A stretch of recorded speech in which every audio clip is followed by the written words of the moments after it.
Good evening, everyone. Hello, Soul. Hello, Core. And hello to anyone else that wanders on in. Hi. Here once again for another nice, smooth sounding session of reading and talking and yapping. Hello. How's everyone doing tonight? Hopefully well. As for me, I'm okay.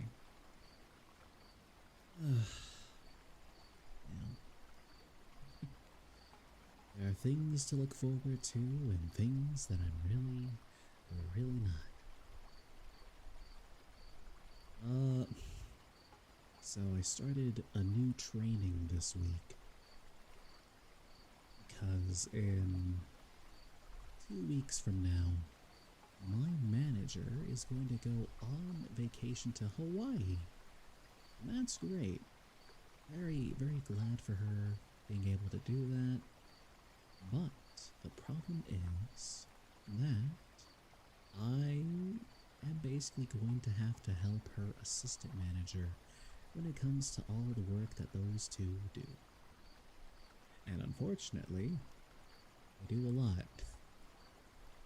I liked my little job of just being in my spot, scanning mail all day, maybe updating addresses on our specialized website all day too.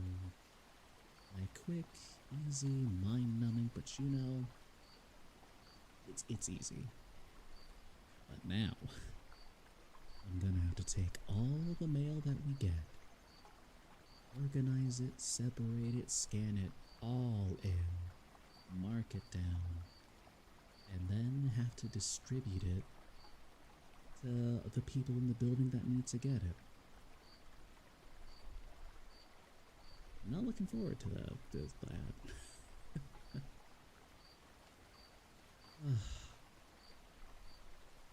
But it should hopefully be for only a week. Using what? A detector digivice that can scan barcodes? Yeah, so it shouldn't be too bad, but I'm not looking forward to it. And yesterday was abysmal because we got so much mail. I only had my 15-minute break the entire time. That sucked. And then on the week of, I'm not even going to be able to leave when I normally do. I have to stay until everything's done, which means mandatory overtime probably. I'll be paid, but not looking forward to that. Not one single bit.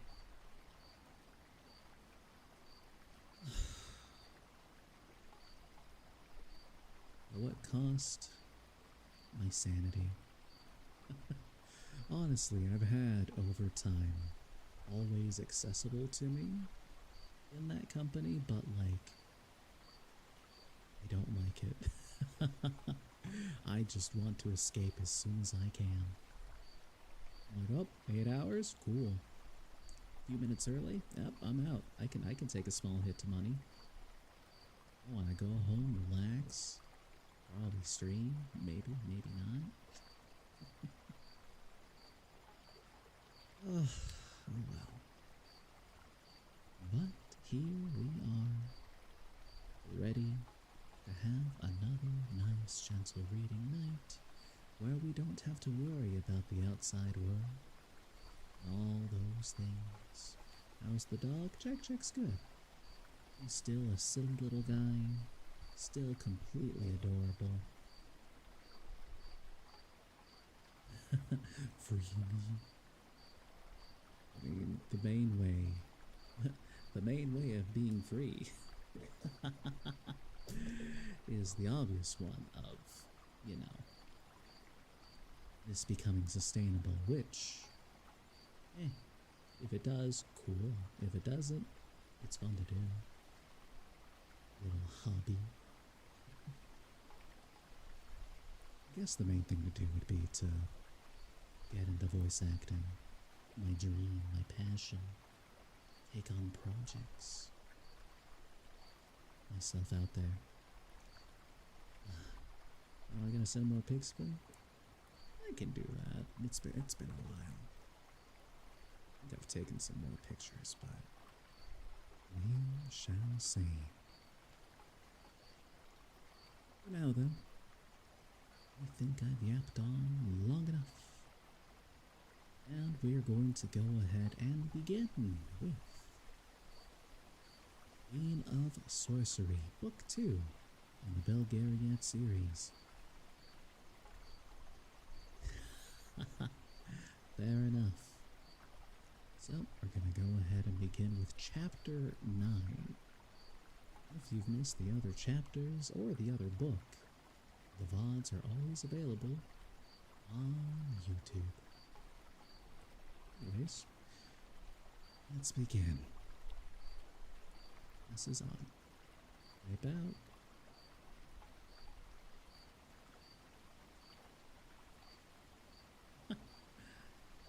Rest well, Solar. I hope this helps. Chapter 9.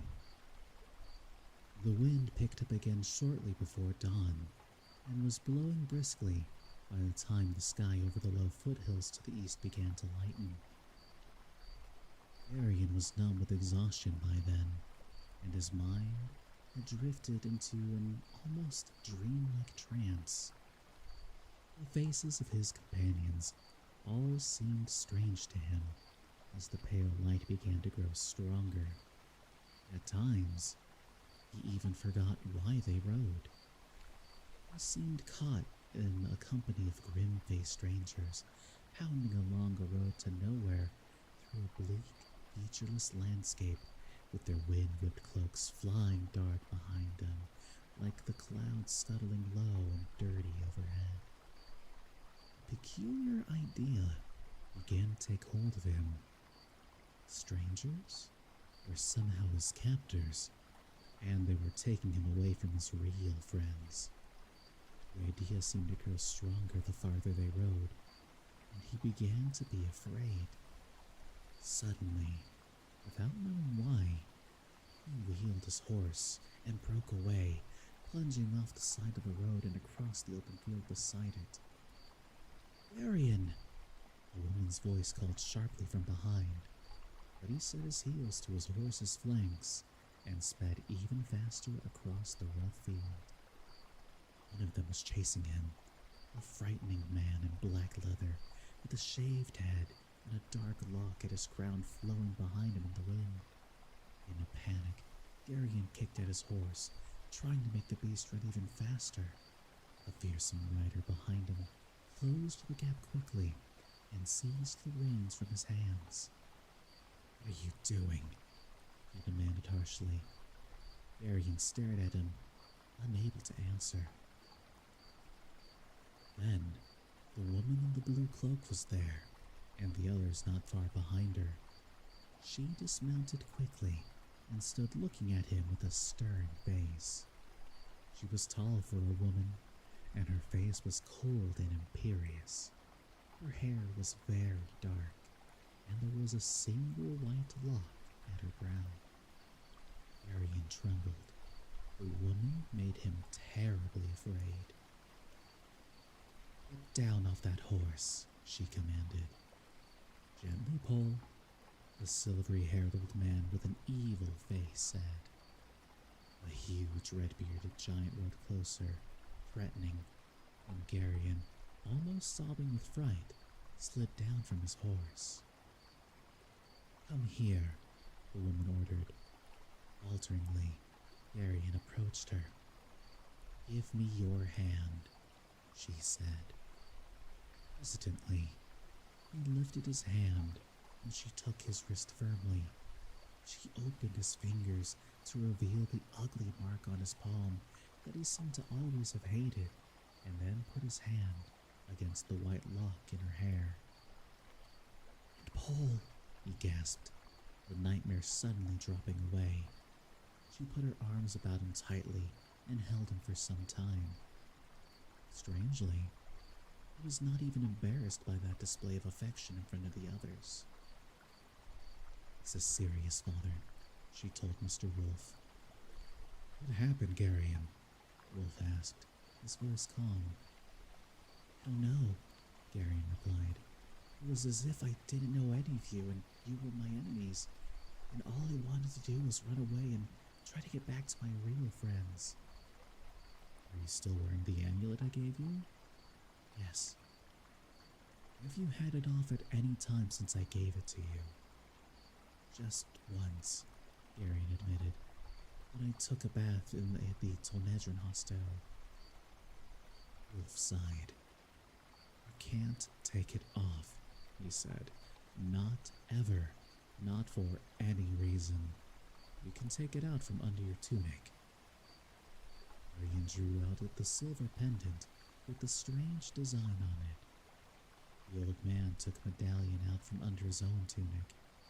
It was very bright, and there was upon it the figure of a standing wolf so lifelike that it looked almost ready to lope away.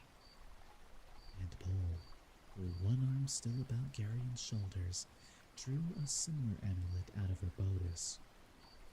Upon the disc of her medallion was the figure of an owl.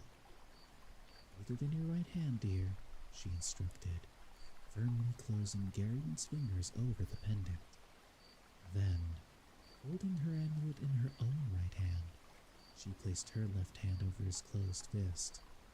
Wolf, also holding his talisman, put his hand on theirs. Garion's palm began to tingle, as if the pendant were suddenly alive. Mr. Wolf and Aunt Pole looked at each other for a long moment, and the tingling in Garion's hand suddenly became very strong. His mind seemed to open, and strange things flickered before his eyes. He saw a round room very high up somewhere. A fire burned, but there was no wood in it. At a table, there was seated an old man who looked somewhat like Mr. Wolf, but obviously was someone else.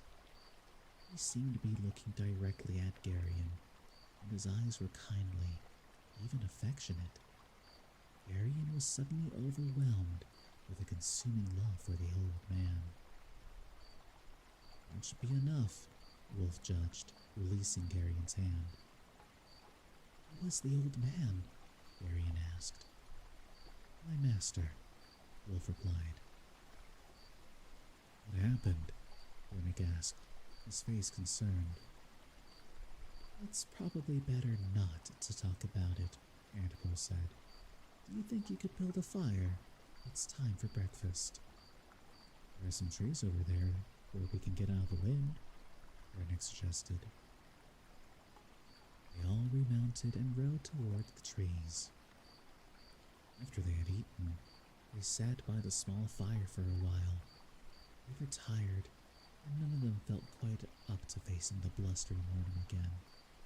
Garion felt particularly exhausted, and he wished that he were young enough to sit close beside Aunt Pole and perhaps put his head in her lap and sleep as he had done when he was very young.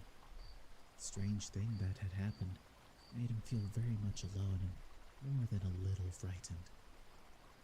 "Wernick," he said, more to drive the mood away than out of any real curiosity. "What sort of bird is that?" he pointed.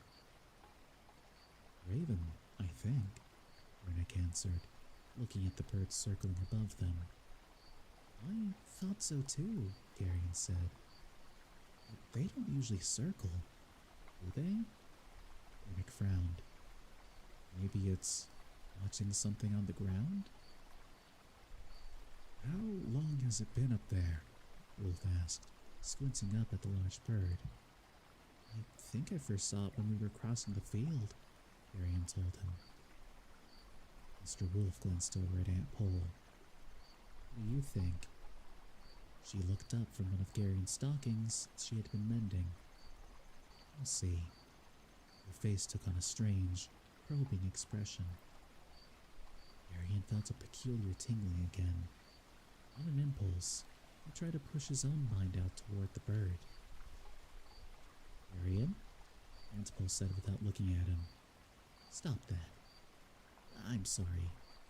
He apologized quickly and pulled his mind back where it belonged. Mr. Wolf looked at him with a strange expression and winked at him. It's Chamdar, Antipole announced calmly. She carefully pushed her needle into the stocking and set it aside. Then she stood up and shook off her blue cloak. What have you got in mind? Wolf asked. I think I'll go have a little chat with him, she replied, flexing her fingers like talons. You'd never catch him, Wolf told her. Your feathers are too soft for this kind of wind. There's an easier way. The old man swept the windy sky with a searching gaze. Over there. Pointed at a barely visible speck above the hills to the west. You'd better do it, Pole. I don't get along with birds. Thank you, good vibes. That's the kind of vibes we go for here. Hey, welcome in. Hope you enjoy your stay. Of course, Father, she agreed. She looked intently at the speck, and Garion felt the tingle as she sent her mind out again. The speck began to circle, rising higher and higher until it disappeared. The raven did not see the plummeting eagle until the last instant, just before the larger bird's talons struck. There was a sudden puff of black feathers, and the raven, screeching with fright, flapped wildly away with the eagle in pursuit. Nicely done, Pole, Wolf approved. I'll give him something to think about, she smiled. Don't stare, Durnick. Durnick was gaping at her, his mouth open. How did you do that? You really want to know? She asked. Durnick shuddered and looked away quickly. I think that just about settles it, Wolf said. Disguises are probably useless now. I'm not sure what Chamdar's up to, but he's going to be watching us every step of the way. We might as well arm ourselves and ride straight on to Vomimbre. Are we going to follow the trail anymore? Orak asked. The trail goes south, Wolf replied. I can pick it up again once we cross over into Talnedra. But first, I wanted to stop by and have a word with King Cordulan. There are some things he needs to know. Cordulan? Durnick looked puzzled. Wasn't that the name of the first Orendish king? It seems to me somebody told me that once. All Orendish kings are named Cordulan, Silk told him, and the queens are all named Maya Serana. It's part of the fiction the royal family here maintains to keep the kingdom from flying apart. They have to marry as closely within the bloodline as possible to maintain the illusion of the unification of the houses of Mimbre and Astoria. It makes them all a bit sickly, but there's no help for it, considering the peculiar nature of Orendish politics. All right, Silk, Antipole said reprovingly. And Orellin looked thoughtful. Could it be that this Chamdar who so dogs our steps is one of the great substance in the dark society of the Grolums? He asked. Hi, Lonnie. Glad to see you. Welcome in. You'd like to be, Wolf answered. Zedar and Katuchik are Tarak's disciples, and Chamdar wants to be one as well.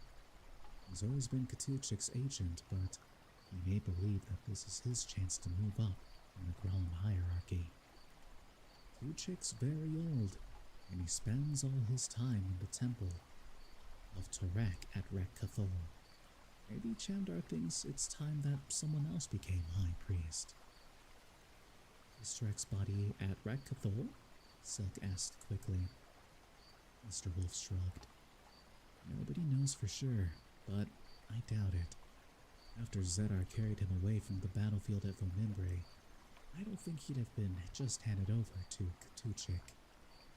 He could be in Meloria or somewhere in the southern reaches of Cathol Murgos. It's hard to say.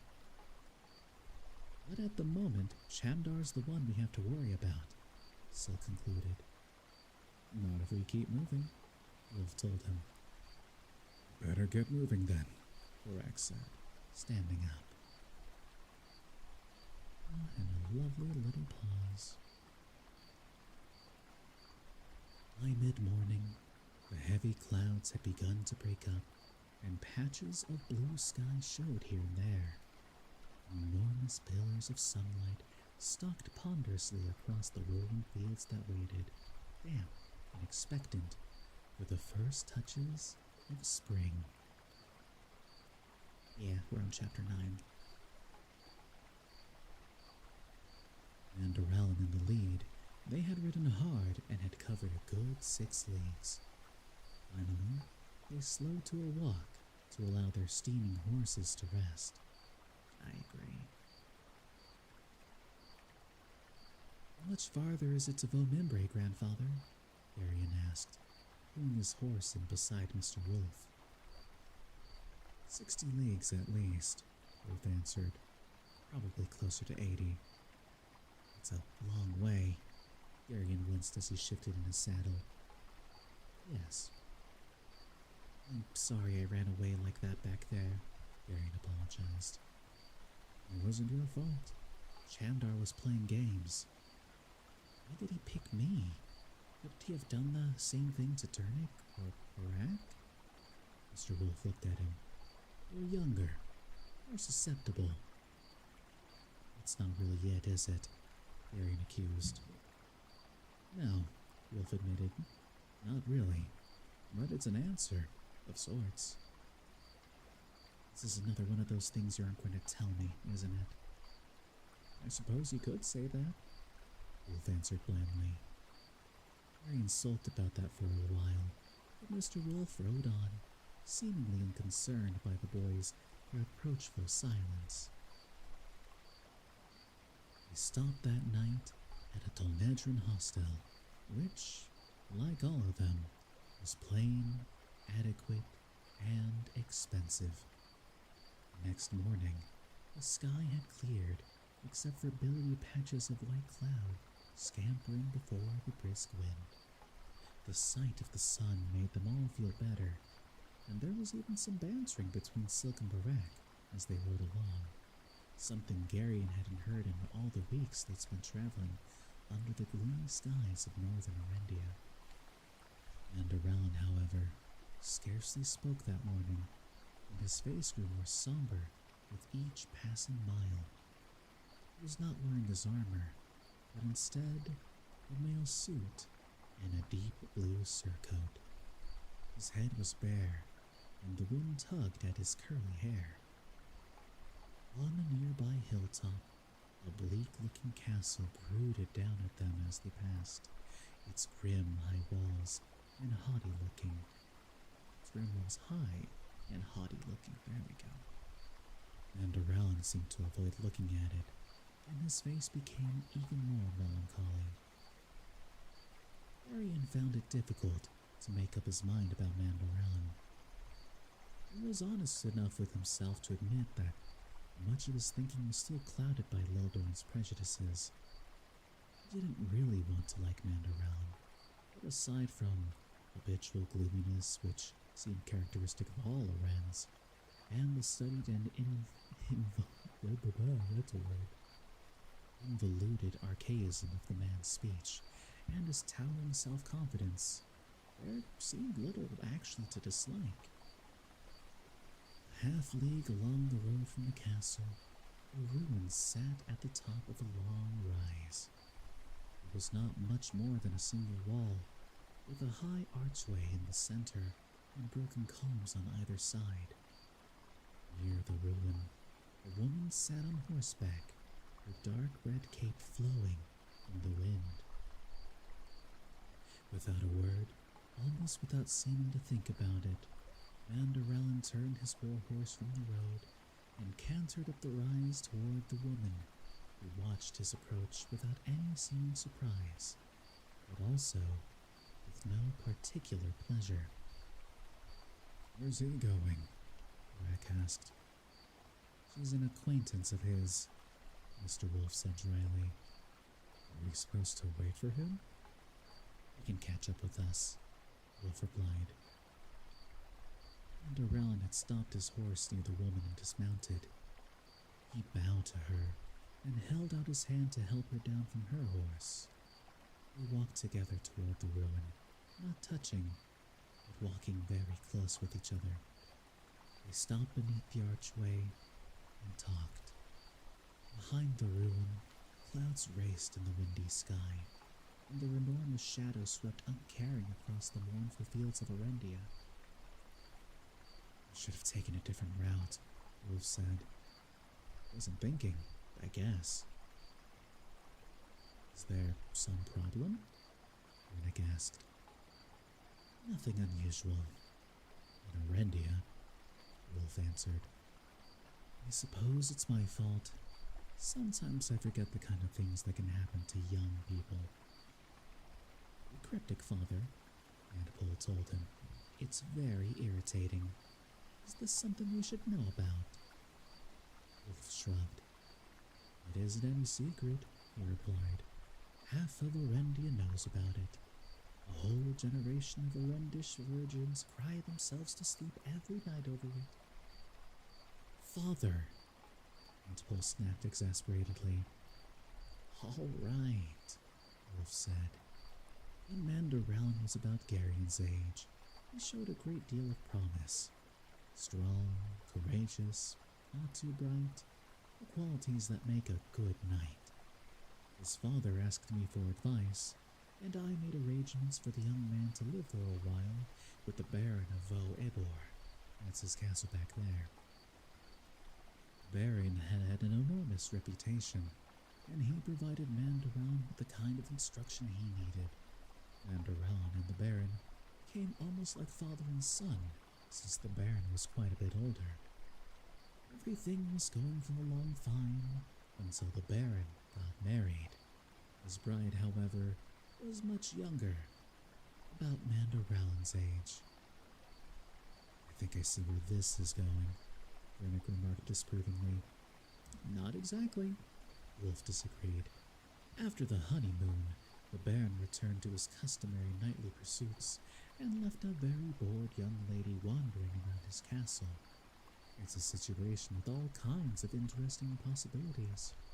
Anyway, Mandarellan and the lady exchanged glances, then words, the usual sort of thing." "It happens in Sandaria too," Rennick observed, "but I'm sure the name we have for it is different from the one they use here." His tone was critical, even offended. "You're jumping to conclusions, Sternick," Wolf told him. "Things never went any further. It might have been better if they had. Adultery isn't really all that serious, and in time they'd have gotten bored with it. But since they both loved and respected the Baron too much to dishonor him, Mandarellan left the castle before things could get out of hand. Now they both suffer in silence. It's all very touching, but it seems like a waste of time to me. Of course, I'm older." "You're older than everyone, Father," Antpole said. "You didn't have to say that, Pole." Silk left sardonically. "I'm glad to see that our stupendous friend at least has the bad taste to fall in love with another man's wife. His nobility was beginning to get rather cloying." The little man's expression had that bitter, self-mocking cast to it Garion had first seen in Valorem when they had spoken with Queen Porine. "Does the Baron know about it?" Rennick asked. "Naturally," Wolf replied. "That's the part that makes the Arens get all mushy inside about it. There was a knight once, stupider than most Arens, who made a bad joke about it. The Baron promptly challenged him and ran a lance through him during a duel. Since then, very few people have found the situation humorous." "It's still disgraceful," Dernick said. Their behavior's above reproach, Dernick, answered Palmatine firmly. There's no shame in it as long as it doesn't go any further. Some people don't allow it to happen in the first place, Dernick asserted. You'll never convince her, Dernick, Mr. Wolf told the Smith. Polgara spent too many years associating with the West Side Arends. They were as bad or worse than the Mimbrates. You can't wallow in that kind of sentimentality for that long without somewhat rubbing off. Fortunately, it hasn't totally blotted out her good sense. She is only occasionally girlish and gushy. If you can avoid her during those seizures, it's almost as if there were nothing wrong with her. My time was spent a little more usefully than yours, Father, Aunt Pole observed acidly. As I remember, you spent those years carousing in the waterfront dives in Kamar. And then there was that uplifting period you spent amusing the depraved women of Marigor. I'm certain those experiences broadened your concept of morality enormously. Mr. Wolf coughed uncomfortably and looked away. Behind them, Mandarellen had remounted and begun to gallop back down the hill. The lady stood in the archway, with her red cloak billowing in the wind, watching him as he rode away. They were 5 days on the road before they reached the river Arend, the boundary between Arendia and Tonedra.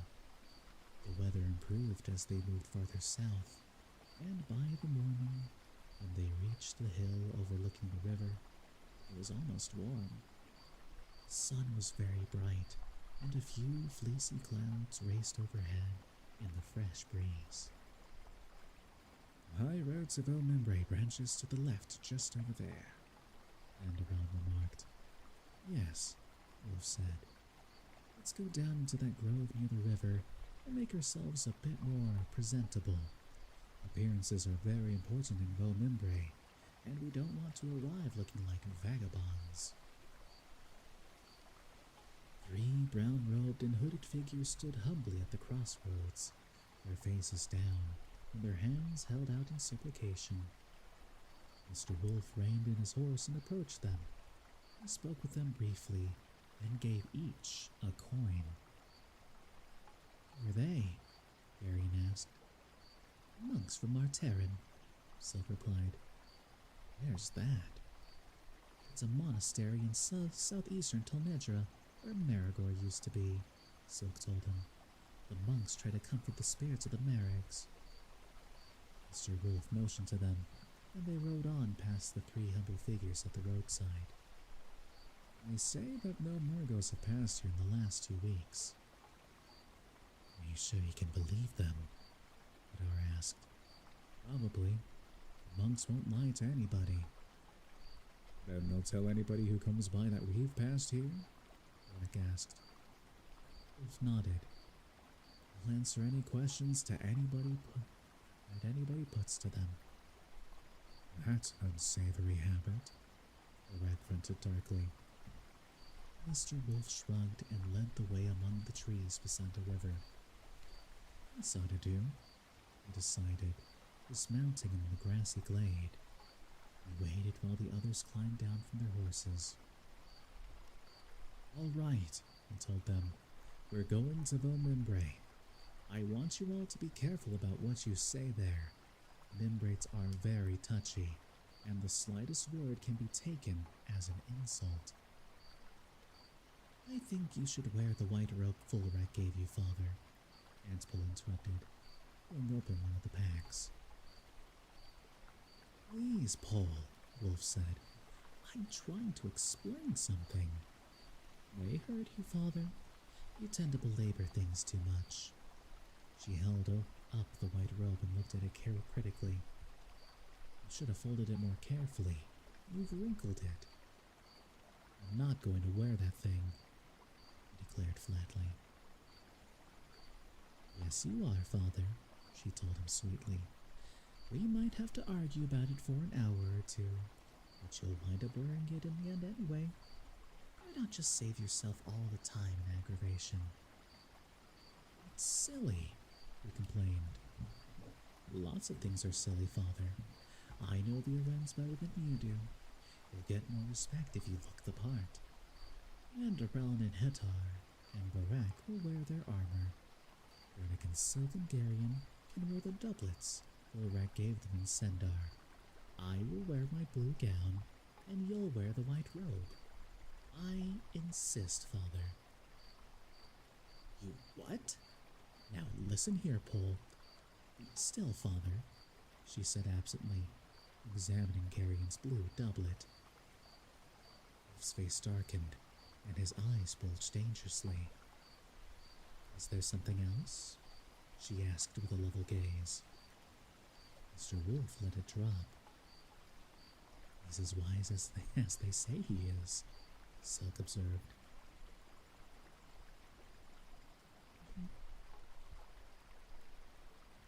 An hour later, they were on the high roads of Omimbre under a sunny sky. And Arelin, once again in full armor and with a blue and silver pennon streaming from the tip of his lance, led the way with Barak in his gleaming mail shirt and black bearskin cape riding immediately behind him. At Pole's insistence, the big Shrek had combed the tangles of his red beard and even rebraided his hair. Mr. Wolf in his white robe rode sourly, muttering to himself, and Pole sat her horse demurely at his side in a short, fur-lined cape, and with a blue satin headdress surmounting the heavy mass of her black hair. Arian and Dernick were ill at ease in their finery, but Silk wore his doublet and black velvet cap, a kind of exuberant flair. But our sole concession to formality had been the replacement of a ring of beaten silver for the leather thong that usually caught in his scalp. Serfs and even the occasional knight they encountered along the way stood aside and saluted respectfully. The day was warm, the road was good, and their horses were strong. By mid-afternoon, they crested a high hill overlooking the plain, which sloped down to the gates of Omimbre. And that right there was the end of Chapter 9. It was kind of a long one, huh?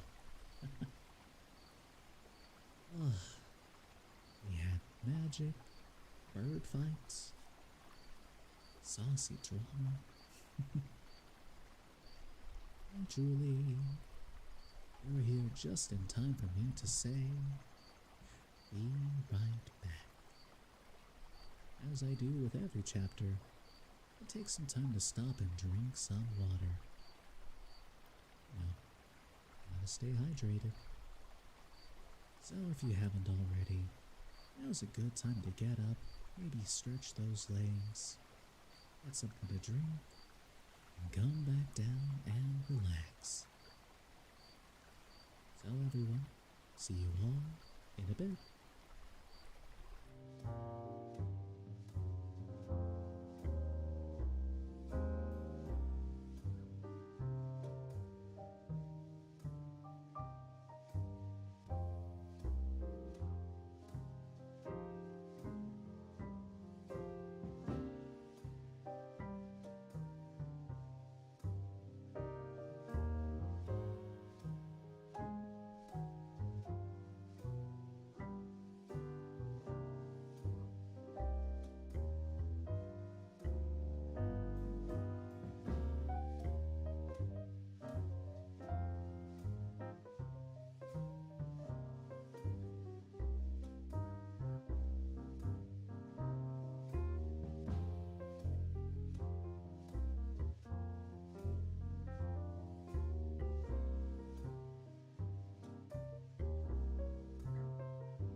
Okay.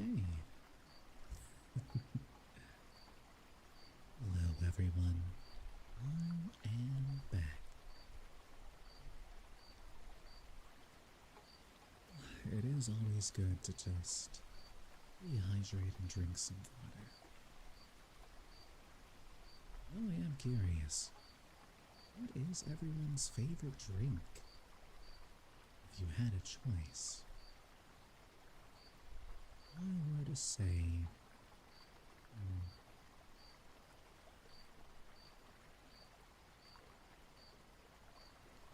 the drink would probably be a lemonade or fruit punch. But then, my favorite soda is specifically peach Sprite. Got that lovely lemon lime soda flavor, but also peach.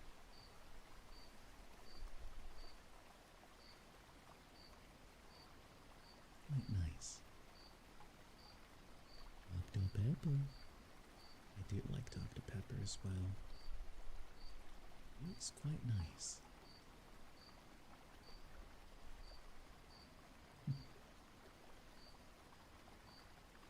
Well, everyone, I guess we'll go ahead and get right back into it with Chapter 10 of The Queen of Sorcery, Book 2 of the Belgariad. At least the Blackberry Vape.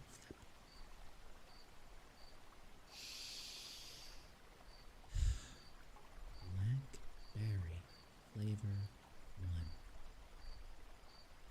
I did. I saw that. Have you tried it? Is it good? I did have a blackberry soda today.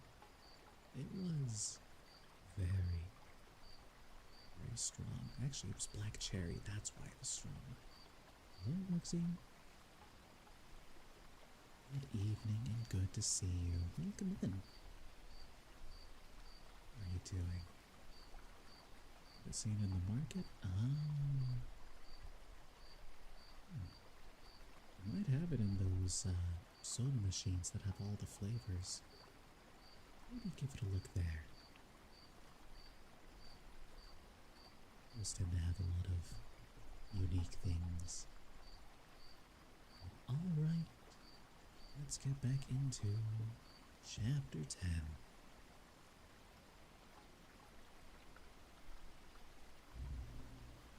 The city of the Membrata Wrens reared almost like a mountain beside the sparkling river. Its thick, high walls were surmounted by massive battlements and great towers and slender spires with great banners at their tips rose within the walls, gleaming golden in the afternoon sun. I want you to go to a random soda machine and get Dr. Pepper? Yeah, what a combo meal. Treat yourself.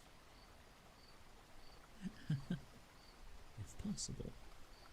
I know things can be rough sometimes. Behold, Vogue Membre, Mandaral proclaimed with pride, Queen of Cities. Upon that rock the tide of Angora crashed and recoiled and crashed again. Upon this field met they their ruin. The soul and pride of Arendia doth reside within that fortress, and the power of the Dark One may not prevail against it. Been here before, Pandarellen, Mr. Wolf said sourly. Think about it? Lovely. Don't be impolite, father, Aunt Pole told the old man. Then she turned to Mandarellen, and to Garion's amazement, she spoke in an idiom he had never heard from her lips before. Wilt thou, Sir Knight, convey us presently into the palace of thy king? We must needs take counsel with him in matters of gravest urgency. She delivered this without the least trace of self-consciousness, as if the archaic formality came quite naturally to her. Forasmuch as thou art the mightiest knight on life, we place ourselves under the protection of thy arm. Mandarellen, after a startled instant, slid with a crash from his warhorse and sank to his knees before her.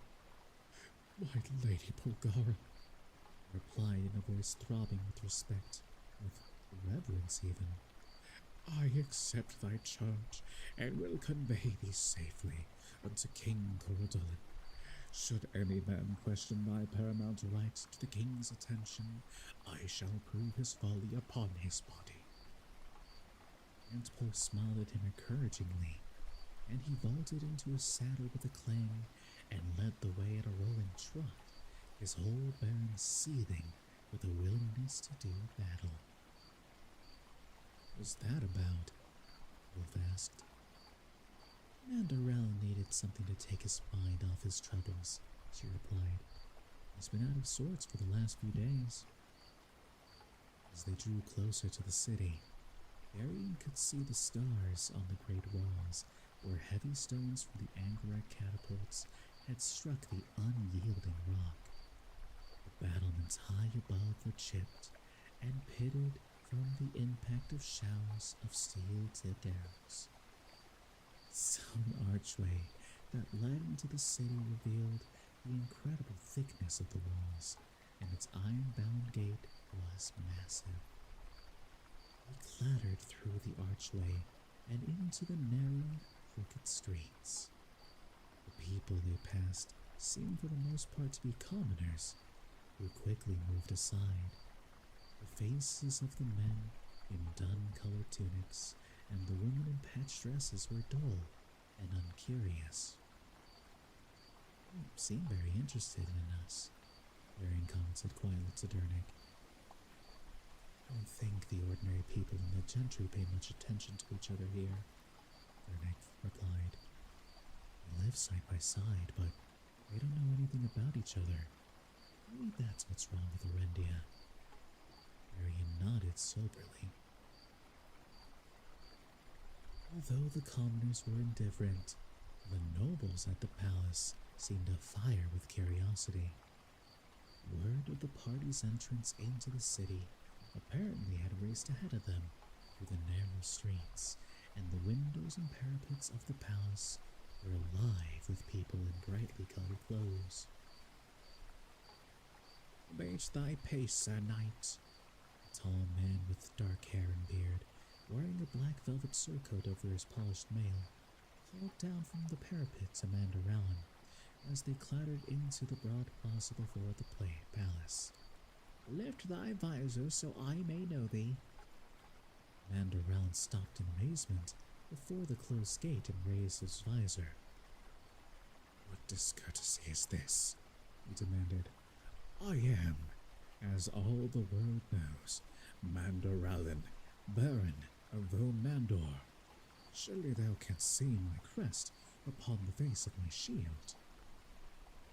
"Any man may wear another's crest," the man above declared disdainfully.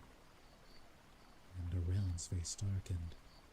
"Art thou not mindful that no man on life would dare to counterfeit my semblance?"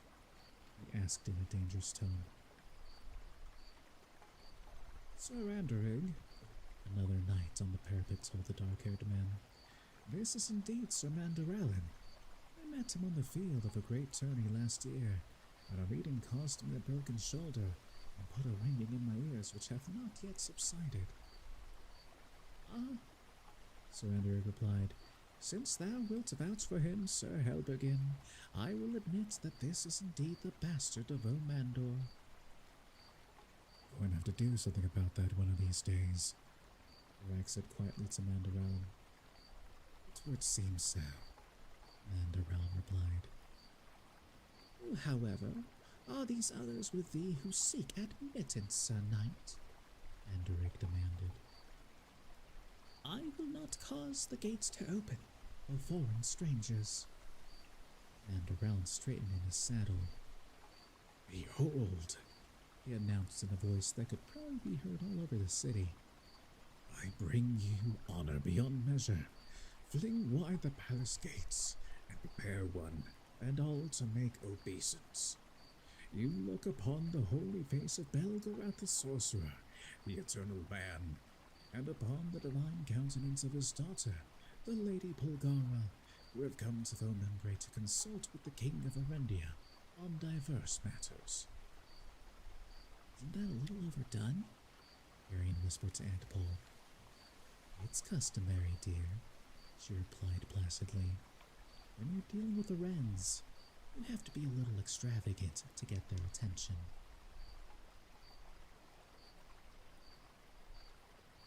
And who hath told thee that this is Lord Belgarath?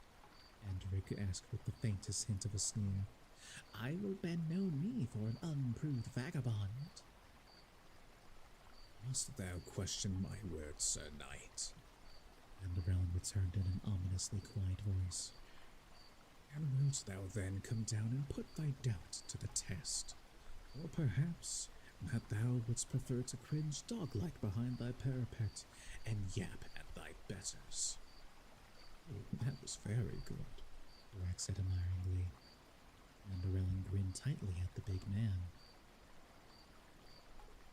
I don't think we're getting anywhere with this, Mr. Wolf muttered.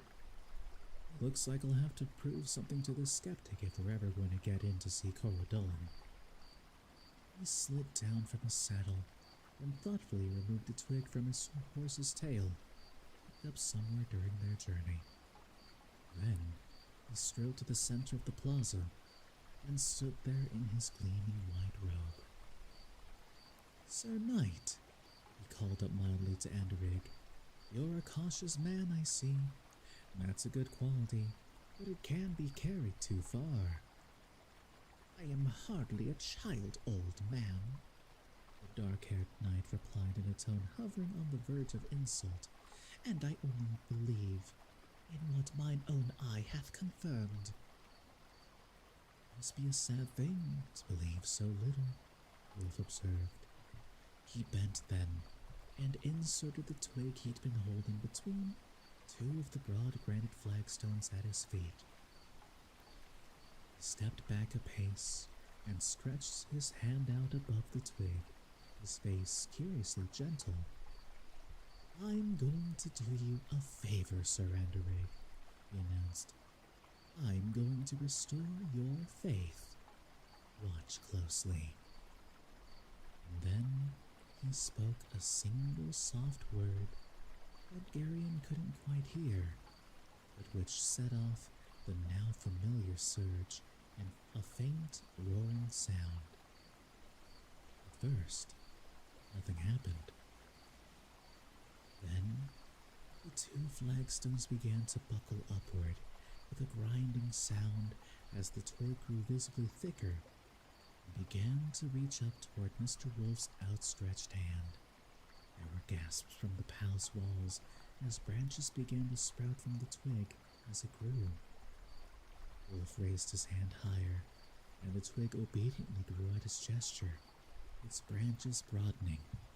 By now, it was a young tree, and still growing. One of the flagstones cracked with a sharp report.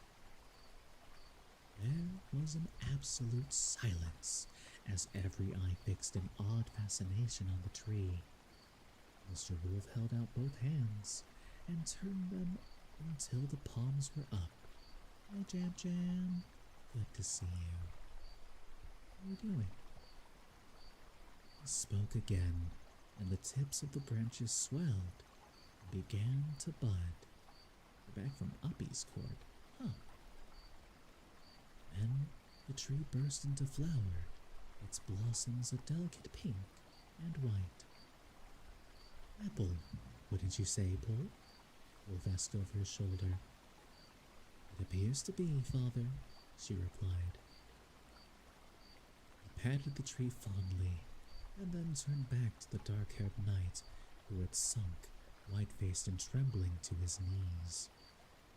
Well, Sir Anderig, he inquired, what do you believe now?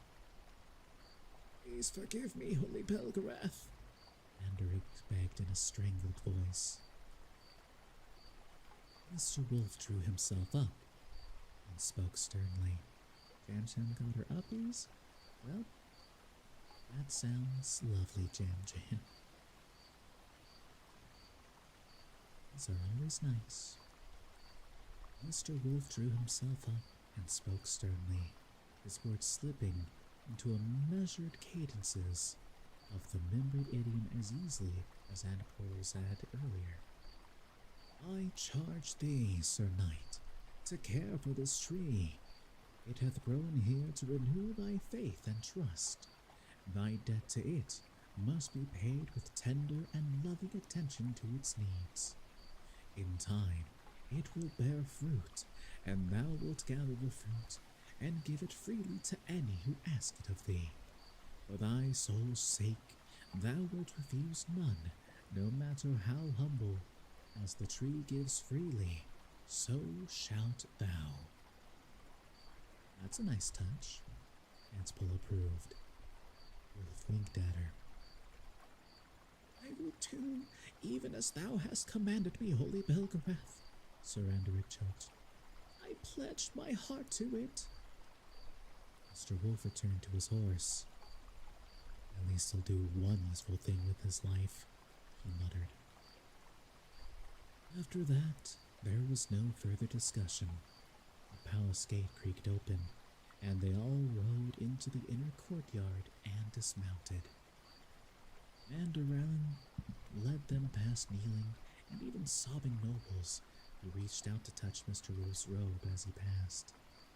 On Mandarellen's heels, they walked through the broad, tapestried hallways to the growing throng behind them. The door to the throne room opened, and they entered. Ooh, that was fun. The Orendish throne room was a great vaulted hall with sculpted buttresses soaring upward along the walls. Tall, narrow windows rose between the buttresses, and the light streaming through their stained glass panels was jeweled. The floor was a polished marble, and on the carpeted stone platform near the far end stood the double throne of Orendia, backed by her heavy purple drapes. Hey, Jan. Oh, we love the pets. Flanking the draped wall hung the massive antique weapons of 20 generations of Orendish royalty. Lances, maces, and huge swords, taller than any man, hung among the tattered war banners of forgotten kings. Corydulin of Orendia was a sickly-looking young man in a gold-embroidered purple robe, and he wore his large gold crown as if it were too heavy for him. Beside him on the double throne sat his pale, beautiful queen. Together, they watched somewhat apprehensively as the throng surrounding Mr. Wolf approached the wide steps leading up to the throne. My king, Mandarellen announced, dropping to one knee. I bring into thy presence holy Belgarath, disciple of Hulder, and the staff upon which the kingdoms of the West have leaned since time began. He knows who I am, Mandarellen, Mr. Wolf said. He stepped forward and bowed briefly. Hail, Corydulin and Maya Serana, agreed the king and queen. I'm sorry we haven't had the chance to get acquainted before. The honor is ours, noble Belgarath, the young king replied, in a voice whose rich timbre belied his frail appearance. My father spoke often of thee, the queen said. We were good friends, Wolf told her. Allow me to present my daughter, Pulgara. Great lady, the king responded with a respectful inclination of his head. All the world knows of thy power, but men have forgotten to speak of thy beauty. We'll get along well together, Aunt Pull answered warmly, smiling at him. My heart trembles at the sight of the flower of all womanhood, the queen declared. Aunt Pull looked at the queen thoughtfully. We must talk, Maya Serana, she said in a serious tone, in private and very soon. The queen looked startled. Mr. Wolf introduced the rest of them, and each bowed in turn to the young king. "Welcome, gentles all," Corydon said. "My poor court is overwhelmed by so noble a company." "We don't have much time, Corydon," Mr. Wolf told him. "The courtesy of the Arendish throne is a marvel of the world. I don't want to offend you and your lovely queen by cutting short those stately observances which are so ornament your court, but I have certain news which I have to present to you in private. The matter is of extreme urgency." "And I am at thine immediate disposal," the king replied, rising from his throne. "Forgive us, dear friends," he said to the assembled nobles, "but this ancient friend of our kingly line hath information which must be imparted to our ears alone, with utmost urgency. I pray thee, let us go apart for a little space of time to receive this instruction. We shall return presently." "Gara," Mr. Wolf said. "Go ahead, father," she replied. "Just now I have to speak with Maya Serana about something that's very important to her." "Can't it wait?" "No, father, it can't." And with that, she took the queen's arm, and the two left. Mr. Wolf stared after her for a moment. Then he shrugged, and he and Corydon also left the throne room. An almost shocked silence followed their departure. "Most unseemly," an old courtier with wispy white hair disapproved. "Unnecessary haste, my lord," Mandaral informed him. "As the revered Belgarath hath intimated, our mission is of the hinge-pin of the survival of all the kingdoms of the West. Our ancient foe may soon be abroad again. It will not be long, I fear, ere Membrate Knights will again stand the brunt of titanic war." "Blessed then be the tongue which brings the news," the white-haired old man declared.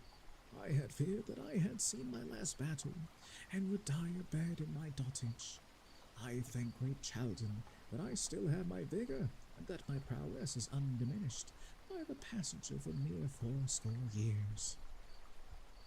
Arian drew off by himself to one side of the room to wrestle with a problem. Events had swept him into King Corydon's court before he'd had the time to prepare himself for an unpleasant duty. He had given his word to Leldoran to bring certain things to the king's attention, but he did not have the faintest idea how to begin. The exaggerated formality of the Arendish court intimidated him. This was not at all like the rough, good-natured court of King Anheg and Malorn, or the almost homey court of King Volrak and Sendar. This was Gomimbre, and the prospect of blurting out news of the wild scheme of a group of Astorian firebrands, as he had blurted out the news of the Earl of Jarvik and Shrek, now seemed utterly out of the question. Suddenly, the thought of that previous event struck him forcibly. The situation then was so similar to this one that it seemed all at once like some elaborate game. The moves on the board were almost identical, and in each case, he had been placed in the uncomfortable position of being required to block that last crucial move where a king would die and a kingdom would collapse. He felt oddly powerless, as if his entire life were in the fingers of two faceless players maneuvering pieces in the same pattern on some vast board in a game that, for all he knew, had lasted for eternity. There was no question about what had to be done. Players, however, seemed content to leave it up to him to come up with a way to do it. King Corydon appeared shaken when he returned to the throne room with Mr. Wolf a half-hour later, and he controlled his expression with obvious difficulty. "Forgive me, gentles all," he apologized, "but I have had disturbing news. For the present time, however, let us put aside our cares and celebrate this historic visit. Summon musicians and command that a banquet be made ready." There was a stir near the door, and a black-robed man entered with a half-dozen limbrate knights in full armor following him closely, their eyes narrow with suspicion and their hands on their sword hilts as if daring anyone to bar their leader's path. As the robed man strode nearer, Arian saw his angular eyes and scarred cheeks. The man was a Murgo. Rag put a firm hand on Hidar's arm. Murgo had obviously dressed in haste, and he seemed slightly breathless from his hurried trip to the throne room. "Your Majesty," he rasped, bowing deeply to Cordolan. "I have just been advised that visitors have arrived at thy court and have made haste here to greet them in the name of my king Tar Urges." Cordolan's face grew cold. "I do not recall summoning thee, Nachak," he said. "It is then as I feared," the Murgo replied.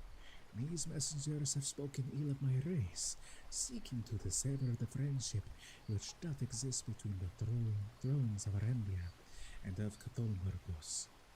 I am chagrined to find that thou hast given ear to slanders without offering me opportunity to reply.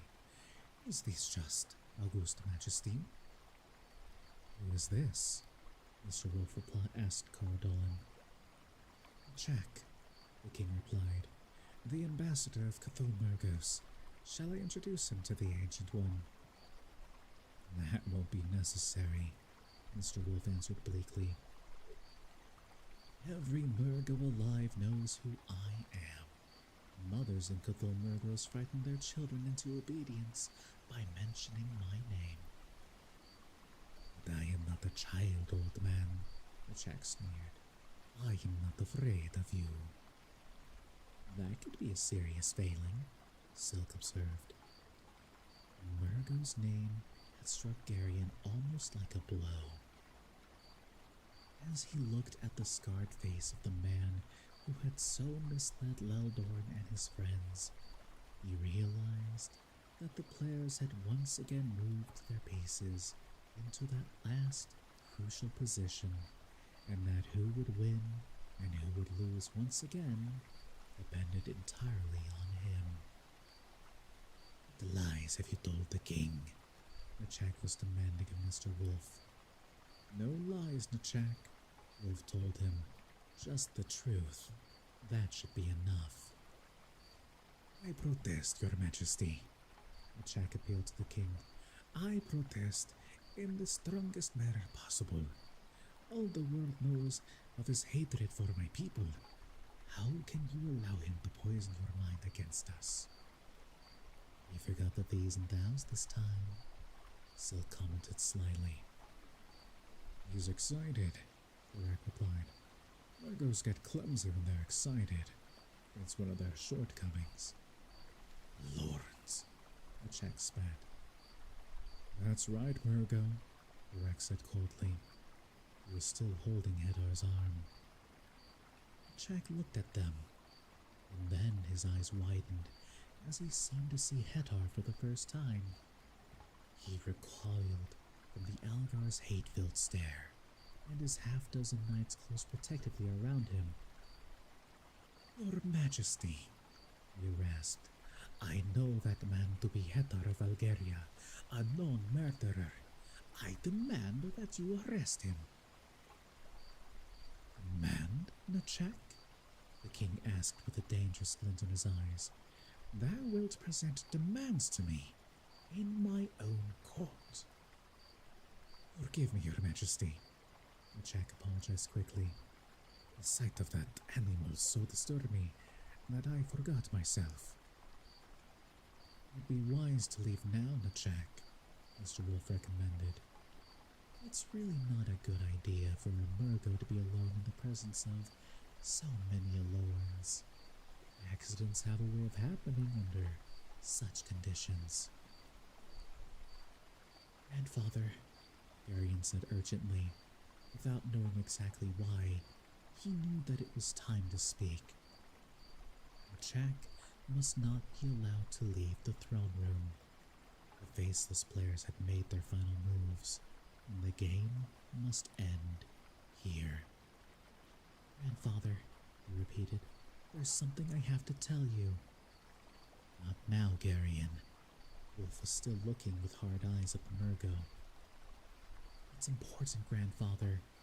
Very important. Mr. Wolf turned as if to reply sharply, but then he seemed to see something.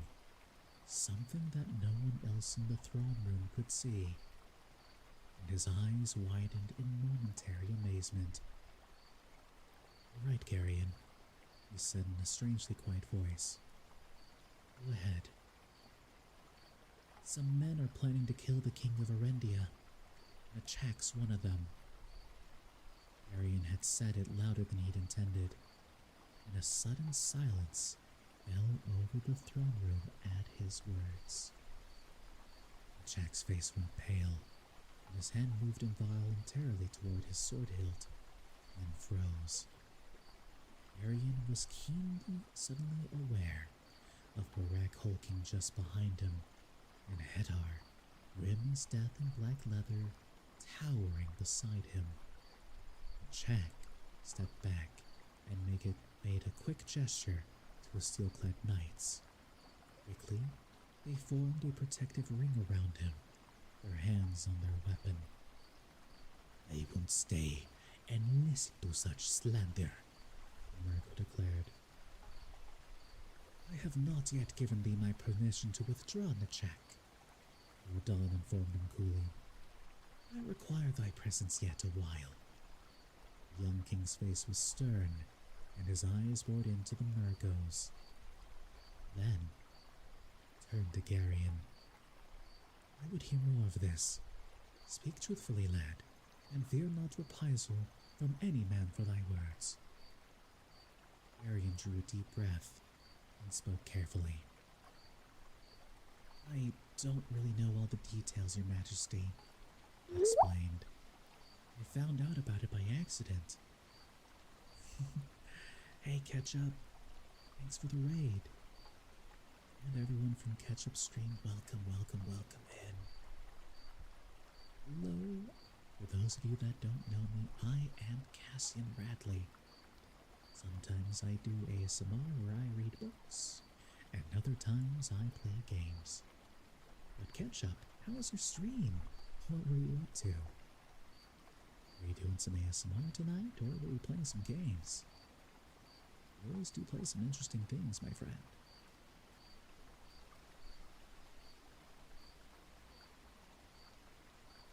But yeah, for those of you joining us, I hope you can relax, kick back, and if you need to go, feel free to do so. But if you're willing to hang out, we're in the middle of a book called The Queen of Sorcery, Part 2 of the Belgariad series by David Eddings. Stream was good. I played some demos from the Creature Collector Fest on Steam. Ikemen and Beastie Ball are both really cute. I was actually looking at those before. I was looking at the Steam sales, of course. And I do think the theme is really cool. I think a game that I was looking at, I did like the sale on Slime Rancher too. And the Digimon games were catching my interest for sure. Anything else?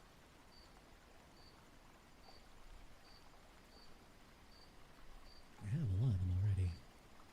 Pipkin is a Halloween autumn-themed creature collector and has a creature named Scoobert in it. That's amazing.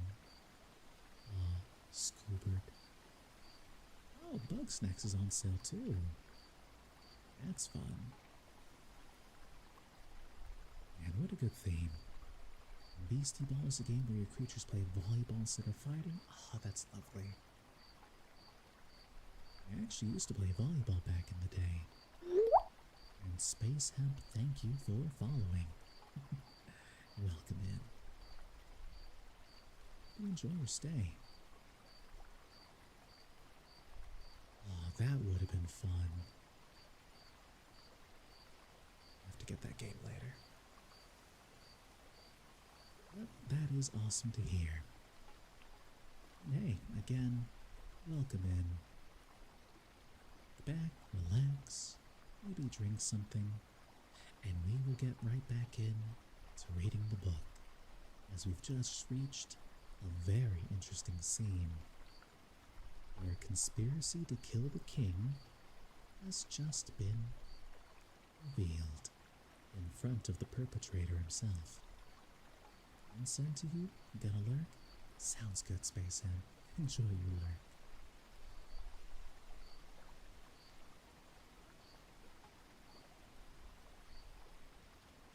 Arian drew a deep breath and spoke carefully. I don't really know all the details, Your Majesty, he explained. I found out about it by accident. Say what thou canst, the king told him. As nearly as I can tell you, Your Majesty, next summer, when you travel to Vtuber, a group of men are going to try to kill you somewhere on the highway. Historian traitors, doubtless, a grey-haired courtier suggested. They call themselves patriots, Arian answered. Inevitably, the courtier sneered. Such attempts are not uncommon, the king stated.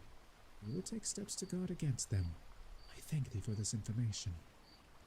There's more, Your Majesty, Arian added.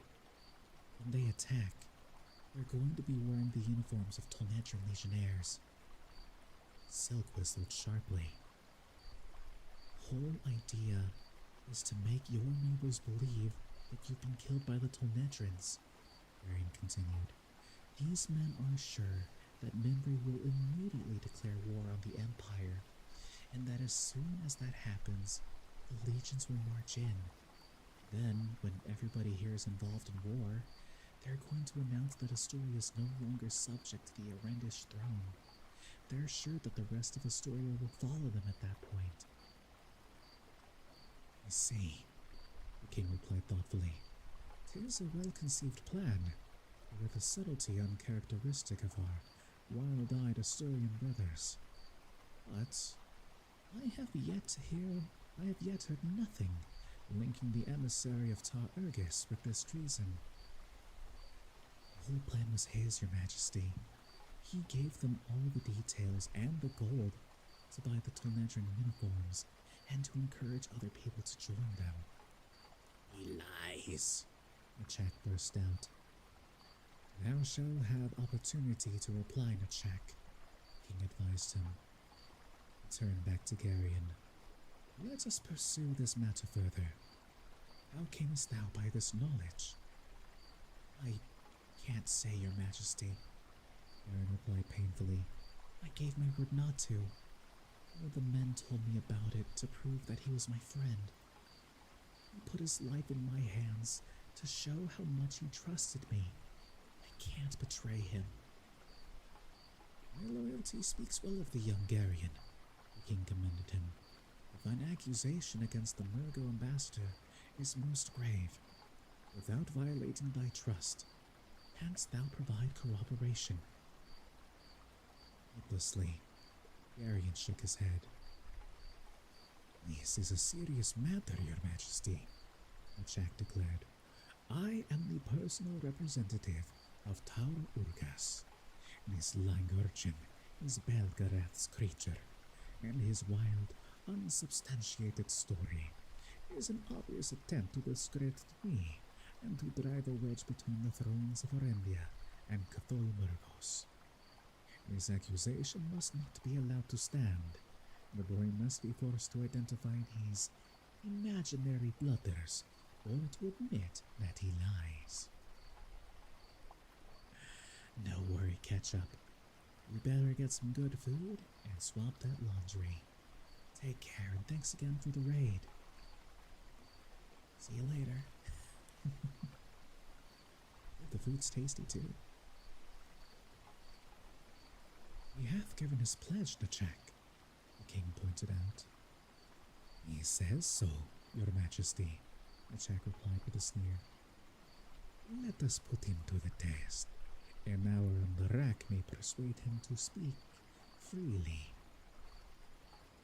I've seldom had much faith in confessions obtained by torment, Caradolin said. If it please your majesty, Mandaral interjected, it may be that I can help to resolve this matter. Arian threw a stricken look at the knight. Mandarellen knew Valdorin, and it would be a simple thing for him to guess the truth. Mandarellen, moreover, was a membrate, and Caradolin was his king. Not only was he under no compulsion to remain silent, but his duty almost obliged him to speak. Sir Mandarellen, the king responded gravely, thy devotion to truth and duty are legendary. Canst thou perchance identify these plotters? The question hung there. Nay, sire, Mandarellen replied firmly, but I know Garion to be a truthful and honest boy. I will vouch for him. That's scanty corroboration, Jack asserted. I declare that he lies, so where does that leave us? The lad is my companion, Mandarellen said. I will not be the instrument of breaking his pledge, since his honor is as dear to me as mine own. By Allah, however, the cause incapable of proof may be decided by trial at arms. I will champion this boy. I declare before this company that this Machak is a foul villain who hath joined with divers others to slay my king. He pulled off his steel gauntlet and tossed it to the floor. Crash as it struck the pole stone seemed thunderous. Take up my gage, Murgo, Mandaron said coldly, or let one of thy sycophant knights take it up for thee. I will prove thy villainy upon thy body or upon the body of thy champion. Jack stared first at the mailed gauntlet, and then at the great knight standing accusingly before him. He licked his lips nervously and looked around the throne room. Except for Mandarellen, none of the membrate nobles present were under arms. Why do I look so familiar? Well, it turns out it's not nice to reveal this, but this is a publicly available model to purchase. I do have some nice differences here and there, though. Perhaps you might recognize some light blue hair, some thicker lips, some piercings, perhaps. Which would make sense. Except for Mandarellen, none of the membrate nobles present were under arms. Murgo's eyes narrowed with a sudden desperation. Heal him, he snarled at the 6 men in armor surrounding him. The knights looked shocked, doubtful. Heal him, Jack commanded. 1,000 gold pieces to the man who spills out his life. The faces of the 6 men went flat at the words. As one man, they drew their swords and spread out, moving to raise shields toward Mandarellen. There were gasps and cries of alarm as the nobles and their ladies scrambled out of the way. What treason is this? Mandarellen demanded them. Or demanded of them. There we go. Are ye so enamored of this Murgo and his gold that ye will draw weapons in the king's presence in open defiance of the law's prohibitions? Put up thy swords. They ignored his words and continued their grim advance. Defend thyself, Corridor. Sorry, I've lost the plot for a second. Give me one moment. Elected.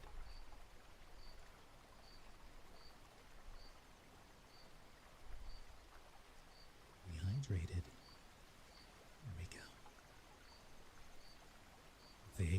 his words and continued their grim advance. "Defend thyself, Sir Manderallen," Corydon urged, half rising from his throne. "I free thee from the law's constraint." Rack, however, had already begun to move. Noting that Manderallen had not carried his shield into the throne room, the red-bearded man jerked an enormous two-handed broadsword down from the array of banners and weapons at one side of the dais. "Manderallen!" he shouted, and with a great heave, he slid the huge blade skittering and bouncing across the stone floor toward the knight's feet. Manderallen stopped the sliding weapon with one mailed foot, stooped, and picked it up. The approaching knights looked a bit less confident as Manderallen lifted the 6-foot blade with both hands. Rack, grinning hugely, drew his sword from one hip and his war axe from the other. Edar, his drawn saber held low, was circling the clumsy knights on cat-like feet. Without thinking, Arion reached for his own sword, but Mr. Wolf's hand closed on his wrist. "You stay out of it," the old man told him, and pulled him clear of the impending fight. Manderallen's first blow crashed against a quickly raised shield, shattering the arm of a knight with a crimson surcoat over his armor and hurling him into a clattering heap 10 feet away. Rack parried a sword stroke from a burly knight with his axe, and battered at the man's raised shield with his own heavy sword. Edar toyed expertly with a man in green enameled armor, easily avoiding his opponent's awkward strokes and flicking the point of his saber at the man's visored face. The steely ring of sword on sword echoed through Corydon's throne room, and showers of sparks cascaded from the clash of edge against edge. With huge blows, Manderallen smashed at a second man. A vast sweep of his two-handed sword went under the knight's shield, and the man shrieked as the great blade bit through his armor and into his side. Then he fell with blood spouting from his sheared-in gash that reached halfway through his body. That's a loud car outside.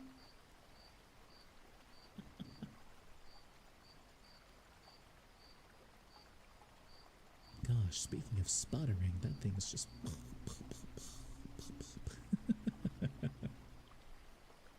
There we go. Lorak, with a deft back swing of his war axe, caved in the side of the burly knight's helmet, and the knight half spun and fell to the floor. Edar feinted a quick move, then drove his saber point through a slot in the green-armored man's visor. The stricken knight stiffened as the saber ran into his brain.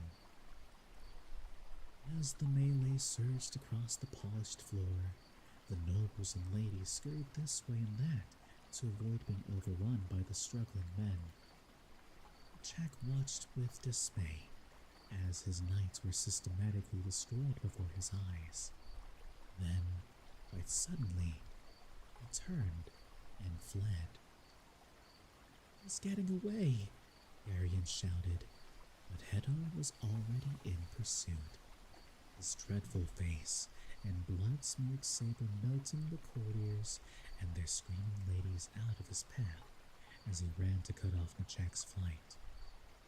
Murgo had almost reached the far end of the hall before Hedar's long strides carried him through the crowd to block the doorway. With a cry of despair, the ambassador yanked his sword from its scabbard, and Garion felt a strange, momentary pity for him. As the Murgo raised his sword, Hedar flicked his saber almost like a whip, lashing him once on each shoulder. Jack desperately tries to raise his numbed arms to protect his head, but Hedar's blade dropped low instead. Then, with a peculiar fluid grace, the grim-faced Algar quite deliberately ran the Murgo through. Arian saw the saber blade come out between the tech's shoulders, angling sharply upward. The ambassador gasped, dropped his sword, and gripped Hedar's wrist with both hands. The hawk-faced man inexorably turned his hand, twisting the sharp, curved blade inside the Merlo's body. The Czech groaned and shuddered horribly. Then his hand slipped off Hedar's wrists, and his legs buckled under him. With a gurgling sigh, he toppled backward, sliding limply off Hedar's blade. And that was the end of Chapter 10. What a way to end that. Goodness gracious. Just a gurgle, a sigh, and a whoop.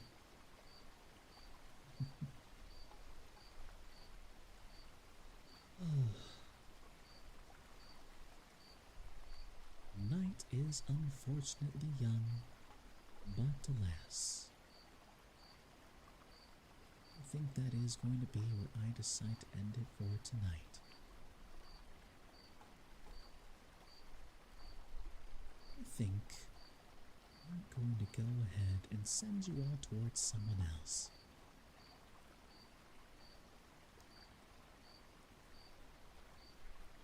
I can send you to fish or ducks. Either way, very relaxing. I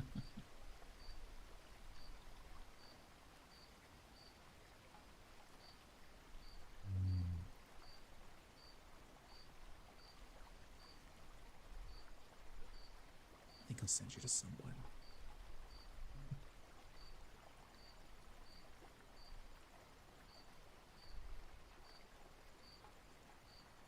So everyone, it was great to have you here.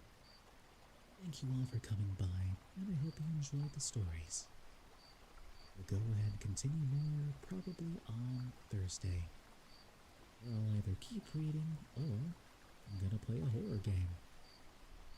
So that'll be fun. Everyone, rest well, good night, and rest easy. Bye.